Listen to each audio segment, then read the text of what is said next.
Hi guys, this is Jemin. Today we are going to study about demand. It's gonna be very easy, trust me.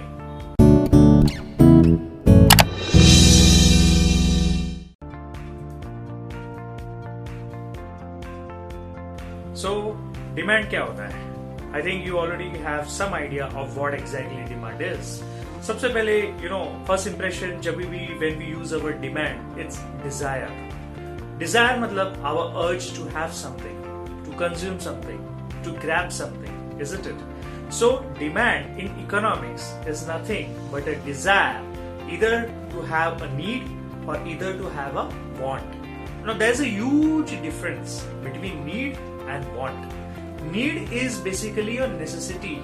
So food, clothing, shelter, education and including Wi-Fi is a need, which means it's a necessity. So you have a demand for your needs, right? If I'm not wrong. And then comes your want. So want is something that is not necessary, but you still want it. Why do you want it? Maybe to show off that you have something, maybe to fulfill your other materialistic needs, or maybe you want something extra than you already have. So want could be your car, it could be refrigerator, it could be air condition, or it could be any other needs that you think is not necessary, but it's necessary to have it in order to be feeling luxurious or in order to be gratifying your other advanced level of needs. So this whole understanding of demand is very important because in economics, you already know that we study this because there is scarcity of resources and there are plenty of demands for the things. That's why we study economics in order to bridge the gap between scarcity and demand. So demand is basically your urge to have something, as I have cleared. So remember the important highlights as what I have said here.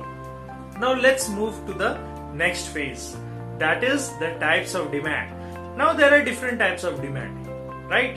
अलग अलग level पे अलग demand होती है of different products, of different things, at different timings and at different location. So the very first is individual demand. Individual demand is your personal demand. Okay, one person's demand.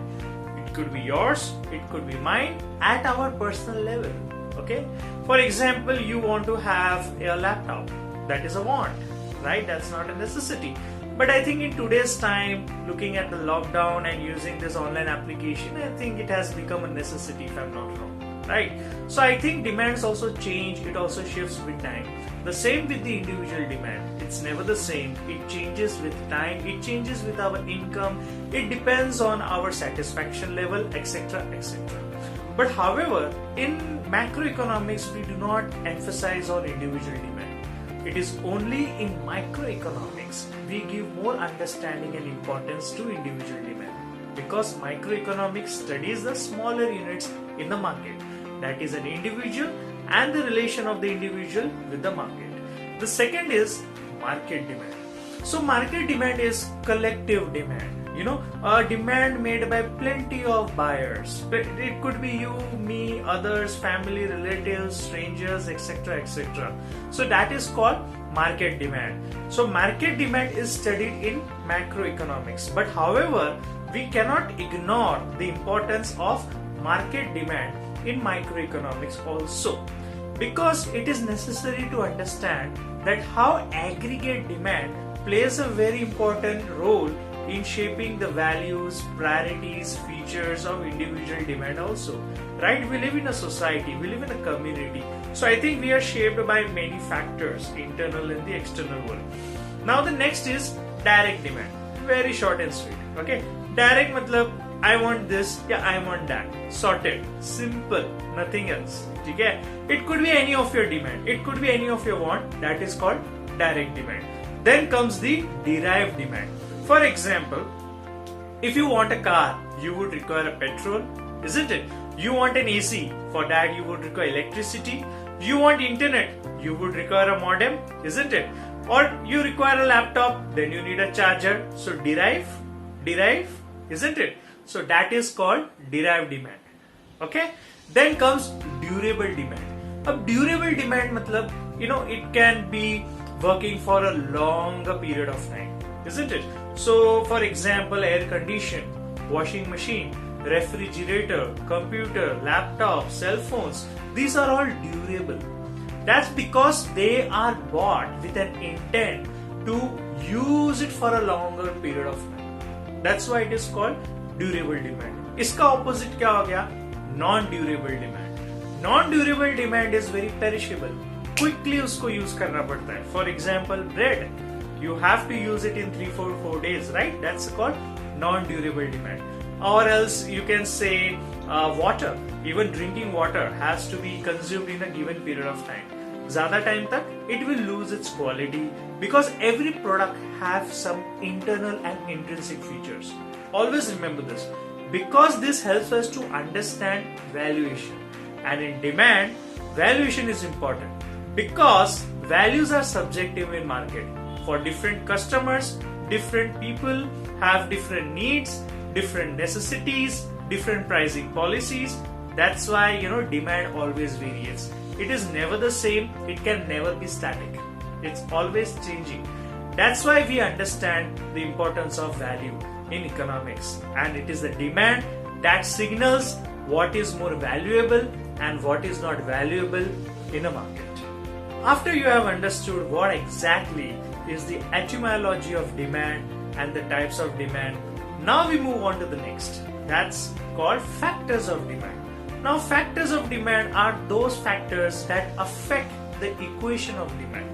अभी simple sense में बताता हूँ कि factors मतलब वो चीजें जो हमारे डिमांड या हमारे नेसेसिटीज को अफेक्ट करती है. For example the price.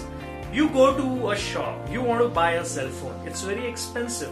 Why? Because the price is not affordable for you, isn't it? So price is your factor that affects your demand, isn't it?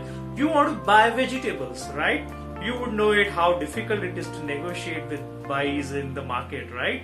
भाजी पाला अगर आपके मॉम को पूछ लीजिए कि it's so difficult to have a pricing very adjustable. That's why we try to meet equilibrium. So equilibrium सुना होगा, equilibrium EQUIBREUM क्या होता है इतना बड़ा वर्ड? Equilibrium मतलब adjustment. You understanding? Now you and me are in adjustment, which means we are mutually agreeing to each other. That's called equilibrium.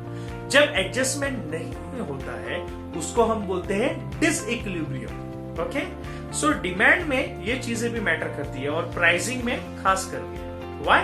Because price affects your demand, right?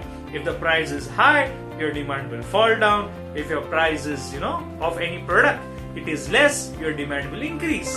This is why price and demand are always in an inverse relationship. This is called negative relationship. सुना होगा, right? Positive relationship, negative relationship. When we talk about supply, okay, price and quantity supplied are always positive, okay? Because जितना ज्यादा supply तो price बढ़ेगा, तो supplier के लिए क्या हो गया? Profit. और demand के point of view से अगर price ज्यादा है तो it's very expensive. This is why price is one of the important factor when it comes to determining demand. Second is income. Income यानी आपकी सैलरी, isn't it? अगर salary ज्यादा है तो आपकी डिमांड्स भी बढ़ेंगी. सैलरी कम है then you are gonna kill your wishes and desires, isn't it? I think आपने कभी एक्सपीरियंस किया ही होगा या आपके पेरेंट्स ने. अगर हमारे जेब में पॉकेट मनी ज्यादा होती है, ऑब्वियसली या तो हम उसको सेव करने की कोशिश करते हैं, either we spend. When we spend, that's because of our demand, isn't it? Now come to the next trend. Market में कुछ नया सेलफोन आया है, कुछ नया ट्रेंड चालू है, कुछ नया फैशन आया है, कुछ लोगों की टेस्ट चॉइस बदली हुई है. That also determines your demand. Even if you don't have that demand, then fashion and all these factors like new trends also affects and creates a demand. That is why trend and fashion is also one of the important factor when it comes to determining demand. Then comes taxes, isn't it? लगान. Okay, so taxes यहाँ पर अगर आपने कोई price पे किया है, जब हम उसके ऊपर टैक्स भरते हैं, सैलरी पे आप इनकम टैक्स भरते हैं, कंजम्पशन पे आप जीएसटी भरते हैं, तो अगर टैक्स ज्यादा रहेगा तो price will also increase, your demand will fall down. अगर टैक्स कम रहेगा then obviously you will have more, isn't it? So tax also plays a very important role in determining your demand.